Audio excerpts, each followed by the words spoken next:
Good afternoon, guys, and wherever you are in the world, welcome to the podcast from Texas. I have Rion Westfall, and he has built 9 companies. And today's talk, he helps small, medium businesses grow their revenue, coaching them. He's also the creator of Own Your Revenue, which we'll talk about. And he's got extensive experience. He's a mechanical engineer turned serial entrepreneur. Really happy to have him on. Rion, welcome. Absolutely, Chris. Thanks for having me. Yeah, and briefly introduce yourself, and we will talk about. I'm excited to dive into the conversation. Absolutely. Yeah. Talk about ourselves. How long do we have? No, my name is Rion Westfall. I live in North Texas. So got family of four. I got 4 kids and we have a lot of fun by trait. You're absolutely right. Mechanical engineering. Spent some time in Department of Defense. I went from there to actually EPCM, engineering procurement, construction management. So I ended up working as business development for an international firm. And so I ended up going to 15 different countries. So I speak English and Spanish fluently. So that kind of opened up the whole world to me. So I've had a lot of experience, a lot of different ventures, joint ventures, private equity brands. So there's a lot of stuff we could talk about. But yeah, that's kind of me in a nutshell. Yeah, and what I really love is we're gonna talk about all these kind of paradigms. And when clients reach out to you to work with you, what are they struggling with, or what are they trying to accomplish, and to get them to pay you as for your services? Great question. Great question. The probably the toughest challenge is scaling, right? So there's different ceiling levels that we hit as a business growth. And usually, if you think about how small and medium businesses get started, it's usually because there's an individual that had an expertise. They were really good at something, and hey, I want to do my own business now as opposed to working for somebody else. So they start a business, and then all of a sudden they're inundated with everything else. You've got the legal, you've got the tax, you've got the HR, you've got just all the stuff that they actually tend up hating for the most part. But they look at it and they grow a business, they get to 5, they get to 10, then 15, maybe 20 employees, and they're pulling their hair out and they're just wondering, how in the world can I handle 75 employees? I hate coming to work and every day at 20 and just dealing with all this or turnover. Churn is a real thing, especially with talent and things like that nowadays. So oftentimes, most of the struggle or the hard part is, how do I scale? How do I go from 1 million to 5 million, 5 million to 10, 10 to 20, 20 to 50? How do I do that without selling my soul to the company? Right. And so really there's a methodology to actually doing that and executing it at the same time being able to back off and work less in your company to be able to work more on your company. Mm, yeah, and we'll talk about working in versus on. I think it was Gary Keller. I think it was the E Myth. And in your experience, what is one of the biggest fundamental problems missing in companies trying to scale? Biggest fundamental problems is not being able to read the signs. So I'll give you an example. I was in my late 20s and I was hired by an international firm to be their VP of business development. Think about turning the keys over, right? To a young 20, 28, 29-year old, whatever I was that at that point. And this company had been around for 35 years, Chris. So 35 years. And here they are. They've got their third BD chief guy. He's getting ready to retire. They're holding on to him because they couldn't find somebody until they found me. And then on the way out, his comment to me was, good luck, you're not going to survive. And that's it. That's all he said as he handed me a handwritten paper with 3 names on it and said, here, this is the work I've been doing.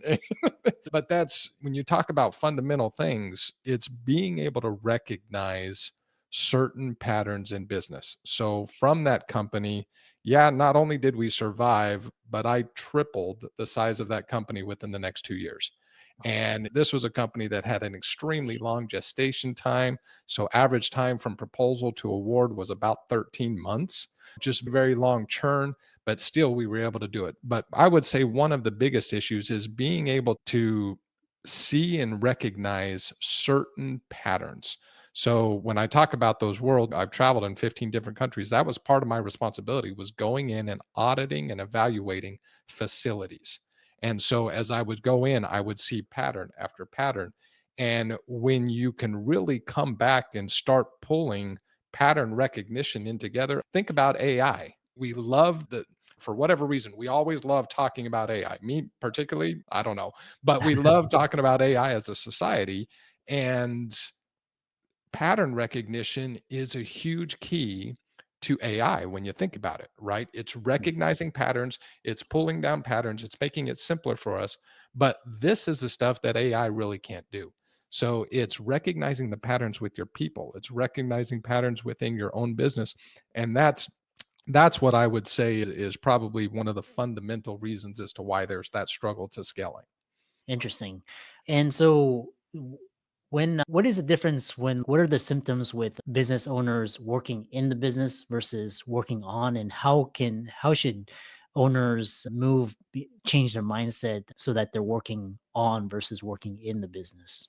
Oh, I love that question because every time I talk to on the actual entrepreneur, the guy who started it or the owner, that ownership team, there's that transition because they're working 80-hour weeks, they're working 100-hour weeks, and they're just tired of it. I've been there. Like I said, I've started 9 companies of my own, so I've done those 100+ hour weeks, week after week in, week out. And the best place to start as far as where I come in is we actually start on what I call the customer roadmap. It is one of the biggest tools, and we'll probably talk about this at the end of the show, but it's one of the biggest tools, and I'm writing about it in my book, is being able to understand the entire flow from A to Z. I've got 6 stops that I pull out, and along those 6 stops, every time I do this exercise, again, this was all born out of whiteboard and sticky notes. So, all these evaluations and things I've done, I did all this stuff on whiteboards. And so now I'm just bringing that all to non whiteboard, right? And so as we go through this process, it's amazing to see how much is either not being done or is missing and lacking, where clients and customers are getting detoured, where they're getting lost. And in the same process, it allows us to also identify, well, who's responsible for that piece, right? Who's actually going to be taking care of the steps 1, 2, 3 within that piece or within those destinations that we find. So really, that's one of the best places I have always found to start is, and again, this is after we've gone through the typical, hey, are we in the right niche? Do we have the right understanding as to what we're doing, who our ICP, our ideal client profile is? And are we actually in alignment with our values? Once we've done all that, we can get to the nitty gritty of things like the customer roadmap. But to answer your question, like that spot right there has been gold for being, just to see patterns as to where, man, I'm spending all my time here. Why am I spending my time here? And one of the acronyms I use, I call it DDA: delegate, delete, and automate, right? And repeat it over and over again. If you're a business owner and you want to work less time in your company to work more on your company, DDA: delegate, delete, automate. Yeah, I love that. And how the other question I have for you is, with artificial intelligence and talking about scaling, how do you help business owners grasp their head around artificial intelligence and avoid becoming obsolete and helping them grow and scale their companies? Oh, another great question. I think everybody, myself included, is fumbling with this one. I mean, is it beauty or is it the beast? We don't know what it is. And what's it going to be today versus tomorrow? I was actually on a phone call just earlier this week, and the guy he's like a nerd in the AI space. And so when he started speaking, I just thought he was speaking a foreign language. But that's how we see AI as we look at it. I don't know. And because we don't understand it, we naturally shy away from it. We don't want to use it. And so yeah, you get these early adopters that are at that front end of the bell curve, and they're going after it. And because we have the internet and social media, we see all of this news about it and how awesome it is. But then the rest of us were like, okay, how do I use that? How do I pull it in? And one of the things, like I said, with the customer roadmap, once that is done the right way and it is completed, I have a 1.0, a 2.0, and a 3.0. And as you can imagine, it goes from macro down to micro. But as we work in with this, that's when we actually get to see, going back to that DDA, right? Delegate, delete, and automate. We can see the things. Hey, is this a repetitive task? If it's a repetitive task, one, do we need it? So, should we delete it? Should we delegate it? Or should we automate it? And that AI aspect is really helping greatly with automation. It just really is. I'm using several tools myself. I even had a phone call yesterday with the guy, and he's, yeah, we can take your avatar and we can make it speak your own language and it can send messages. And I'm just like, you mean a twin? And he says, yes, exactly, a digital twin. I'm like, how do I feel about that? I don't know. Is that good or is it bad? We look at AI almost as, should I embrace it? Should I not? But in reality, the best companies are going to be those that can look back, look at your customer roadmap, delegate, delete, automate, figure out which ones need to be automated, and then through a series of efforts can make the plans and the necessary steps to figure out, hey, what's the best automation and who should we go with? How should we do it? So it's really to be embraced because we get that FOMO, right? Fear of missing out.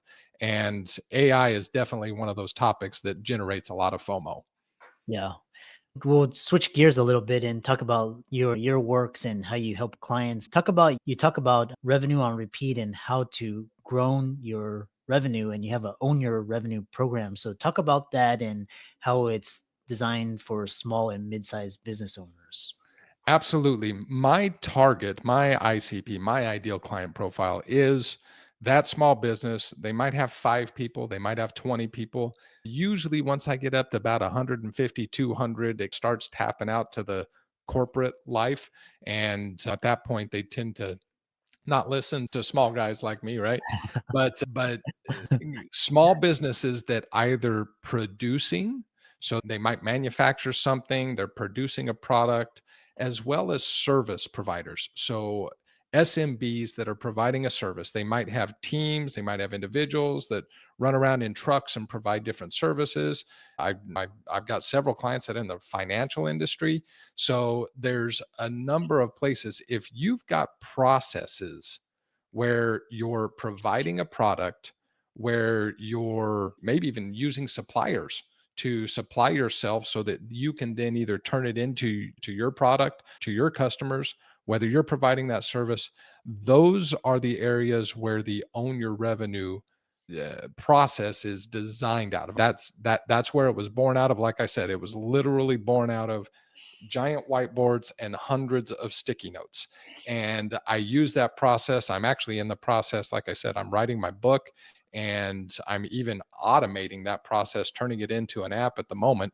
But it's really built for SMBs. Hey, you're 5 people, you want to grow to 10. You're 10 people, you want to grow to 25 people, 25 people up to 50, 75, or 5 million to 10 million. You're really looking at it saying, how should we actually go about this growth to where I'm not just kicking myself and continuing to work those 100 hours a week. It's really a methodical process. It's a well thought out process. It's worked every single time.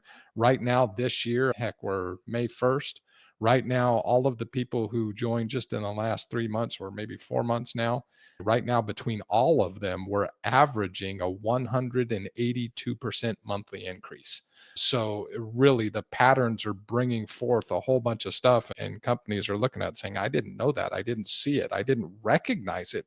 It was right there in front of me. Of course it was.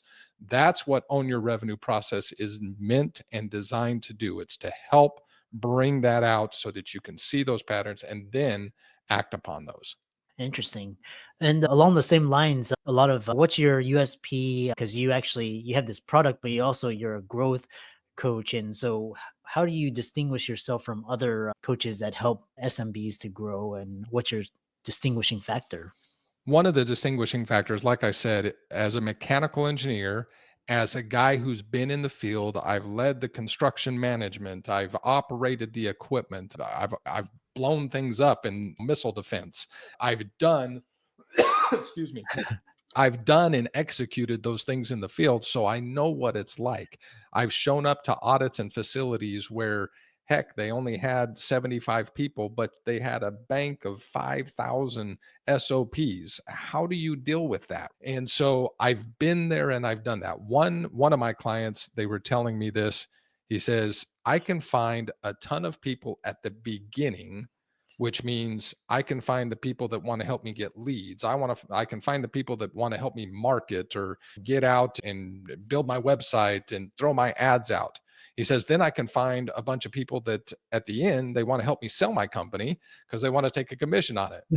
But he said, what about the middle?